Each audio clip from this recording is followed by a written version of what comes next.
नमस्कार दोस्तों, सबसे तेज स्पीड वाला मिग 25 और पावरफुल इंजन वाला मिग 27 को तो रिटायर कर दिया गया, लेकिन 60 वर्ष पुराने मिग 21 को इंडियन एयरफोर्स रिटायर क्यों नहीं कर रही है, ये सारी डिटेल्स जानेंगे इस वीडियो में।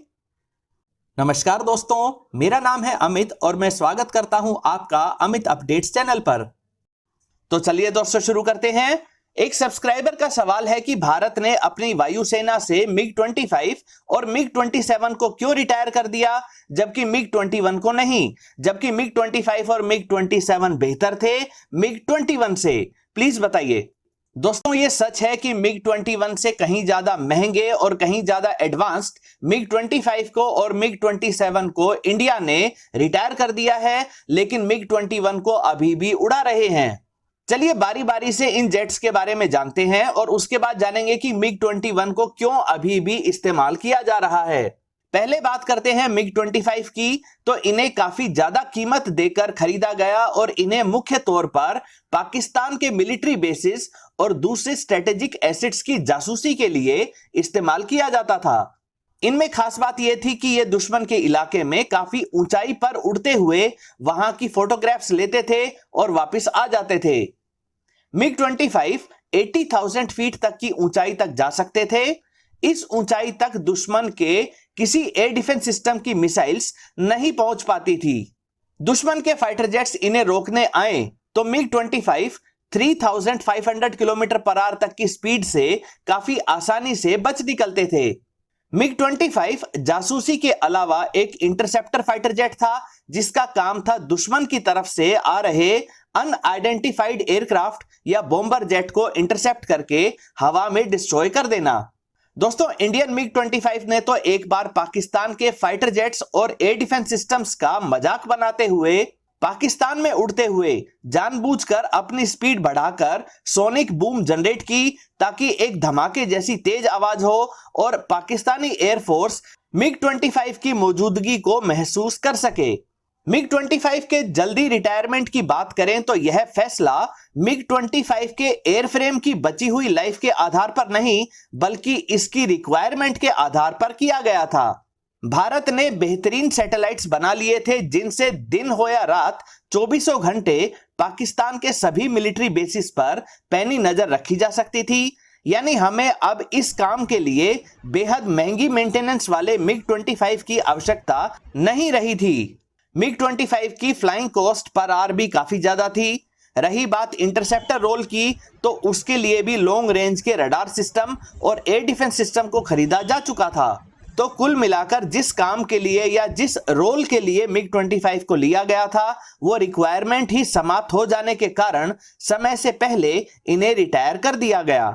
अब बात करते हैं एक और रशियन जेट की, जो मिग 21 से पहले रिटायर कर दिया गया। ये जेट थे मिग 27। 1984 में इंडियन एयरफोर्स ने टोटल 165 मिग 27 फाइटर जेट्स को रशिया से खरीदा था। इन फाइटर जेट्स की खास बात यह थी कि ये बेहद कम ऊंचाई पर तेज गति से उड़ते हुए दुश्मन के ग्राउंड बेस्ड टारगेट को डिस्ट्रॉय कर सकते थे। ये स्वेप्ट विंग वाले डिजाइन के फाइटर जेट थे, जिसमें कम स्पीड पर अच्छी लिफ्ट के लिए विंग्स सीधा रहते हैं और ज्यादा स्पीड पर एयर ड्रैग को कम करने के लिए विंग्स पीछे की तरफ मुड़ जाते हैं। मिग 27 ने कारगिल की लड़ाई में भी अपना जलवा दिखाया था और इंडियन एयरफोर्स के पायलट्स इसे बहादुर निकनेम से जानते हैं। मिग 27 1900 किलोमीटर पर आवर की स्पीड से उड़ सकते थे। इनकी रेंज 2500 किलोमीटर तक थी और ये अपने 7 हार्ड पॉइंट पर 4000 किलोग्राम की मिसाइल्स को ले जा सकते थे। मिग 27 न्यूक्लियर मिसाइल्स को भी दुश्मन के इलाके में गिराकर वापस आने के लिए डिजाइन किए गए थे। 2019 में सभी मिग 27 फाइटर जेट्स को रिटायर कर दिया गया। सोवियत यूनियन के कई टुकड़े हो जाने के कारण मिग 27 के लिए जरूरी स्पेयर पार्ट्स की बड़ी समस्या आ रही थी। इसका इंजन अपने समय का काफी पावरफुल इंजन माना जाता था, लेकिन बाद में इसमें रिलायबिलिटी इश्यूज आने लगे और इंजन की प्रॉब्लम के कारण ही कई सारे मिग 27 क्रैश भी हुए। स्वेप्ट विंग डिजाइन के कारण इसकी मेंटेनेंस भी काफी ज्यादा थी।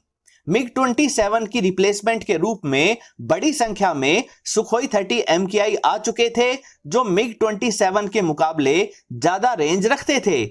सुखोई 30 MKI मिग 27 के मुकाबले कहीं ज्यादा यानी 9000 किलोग्राम के टोटल वेट की मिसाइल्स को ले जा सकते थे। इनकी स्पीड भी ज्यादा थी, इनके एवियोनिक्स, रडार्स, जैमर्स आदि कहीं ज्यादा एडवांस थे। अच्छा रिप्लेसमेंट मौजूद होने के कारण मिग 27 को रिटायर करने में कोई परेशानी नहीं आई। दोस्तों अब बात करते हैं मिग 25 और मिग 27 से कहीं पहले खरीदे गए मिग 21 की। मिग 21 की एक ब्रीफ हिस्ट्री जानते हैं। 1962 में भारत चाइना से लड़ाई हार जाता है। भारत की मिलिट्री पावर कमजोर थी, तो जाहिर सी बात है पाकिस्तान और चाइना इसका फायदा उठाएंगे ही। पाकिस्तान को भारत से जीतने का मौका नहीं मिलना चाहिए, इसीलिए उस समय के सबसे बेहतरीन फाइटर जेट्स में से एक मिग 21 को खरीदा गया। ट्रांसफर ऑफ टेक्नोलॉजी के तहत काफी सारे लाइसेंस्ड मिग 21 को भारत में बनाया गया, लेकिन यहां इंडियन एयरफोर्स और भारतीय सरकार ने एक बड़ी गलती यह कर दी कि एक ही टाइप के इतने सारे फाइटर जेट्स को खरीद लिया। टोटल 874 मिग 21 इंडियन एयरफोर्स में शामिल किए गए। दोस्तों यहां ध्यान रखने वाली बात यह है कि ये सभी मिग 21 जेट्स 60 वर्ष पुराने नहीं हैं। मिग 21 FL को 1960s में लिया गया था और इन्हें 2013 में रिटायर कर दिया गया। भारतीय एयरफोर्स जिस मिग 21 बाइसन वेरिएंट को इस्तेमाल करती है, इन्हें लेट 1980s में लिया गया था और इनकी अभी भी 4 से 5 वर्ष की सर्विस लाइफ बची हुई है। दोस्तों मिग 21 अभी तक पूरी तरह से रिटायर क्यों नहीं किए गए हैं, यह भी जान लेते हैं। पहला कारण है मिग 21 मिग 25 या मिग 27 के मुकाबले एक छोटा जेट है और सस्ता फाइटर जेट है। 2200 किलोमीटर पर आवर की मैक्सिमम स्पीड वाले मिग 21 की मेंटेनेंस भी कम है और भारत में ही बड़ी संख्या में मिग 21 का लाइसेंस्ड प्रोडक्शन किया गया था, इसलिए इसके स्पेयर पार्ट्स की भी समस्या नहीं है। दूसरे कारण की बात करें तो भारत मिग 21 का अपग्रेडेड वेरिएंट यानी बाइसन वेरिएंट इस्तेमाल कर रहा है, जिसे ईयर 2000 में अपग्रेड किया गया था। मिग 21 में बेहतर रडार लगाया गया, अच्छे जैमर्स को इंस्टॉल किया गया और साथ ही हेलमेट माउंटेड डिस्प्ले भी दिया गया था। अपनी इन्हीं खासियतों के दम पर ही मिग 21 को उड़ाते हुए हमारे पायलट अभिनंदन ने पाकिस्तान के top of the line fighter jet F-16 को गिराने में कामयाबी हासिल की थी। यानी अपग्रेडेड मिग 21 बाइसन अभी भी आउटडेटेड नहीं हुए हैं। मिग 21 को रिटायर ना कर पाने का तीसरा और सबसे बड़ा कारण है इसकी रिप्लेसमेंट का ना होना। तेजस फाइटर जेट को मिग 21 की रिप्लेसमेंट के लिए ही बनाया गया था, लेकिन बेहद स्लो प्रोडक्शन रेट के कारण हमारे पास अभी तक इतने तेजस जेट नहीं हैं जिनसे मिग 21 की बची हुई 4 स्क्वाड्रन्स को रिटायर किया जा सके। दोस्तों पाकिस्तान और चाइना की तरफ से जो चुनौतियां मिल रही हैं, उन्हें देखते हुए हमें फाइटर जेट की 45 स्क्वाड्रन चाहिए, लेकिन मौजूदा समय में हमारे पास 30 स्क्वाड्रन्स ही हैं। हमारे फाइटर जेट्स की स्क्वाड्रन स्ट्रेंथ और ज्यादा कम ना हो जाए, इसी को देखते हुए अभी भी मिग 21 की रिटायरमेंट को डिले किया जा रहा है। दोस्तों मिग 21 एक पॉइंट डिफेंस फाइटर जेट है, यानी इसे किसी खास मिलिट्री एसेट या किसी एयरपोर्ट को बचाने के लिए ही इस्तेमाल किया जाता है और यह नजदीक के एरिया में किसी भी दुश्मन के फाइटर जेट, अटैक हेलीकॉप्टर आदि को नहीं आने देता है। इस रोल को यानी कि पॉइंट डिफेंस रोल को यह बहुत अच्छी तरह से अभी भी निभा रहा है। इंडियन एयरफोर्स ने डिसाइड किया है कि 2025 तक मिग 21 की बची हुई 4 स्क्वाड्रन्स को भी रिटायर कर दिया जाएगा। दोस्तों उम्मीद करते हैं कि तेजस के प्रोडक्शन रेट को बढ़ा दिया जाएगा, जिससे मिग 21 को और जल्दी रिटायर करके उनसे कहीं ज्यादा एडवांस्ड तेजस जेट को इनकी जगह पर इस्तेमाल किया जाए। दोस्तों ये थे आपके कुछ सवाल जिनके सटीक फैक्ट बेस्ड जवाब तलाशने के लिए मैंने जितना हो सका उतनी रिसर्च की। उम्मीद करता हूं आपको ये वीडियो पसंद आई होगी। अगर ये वीडियो आपको अच्छी लगे तो इसे लाइक करें, दोस्तों के साथ शेयर करें और चैनल को सब्सक्राइब करना ना भूलें। नमस्कार।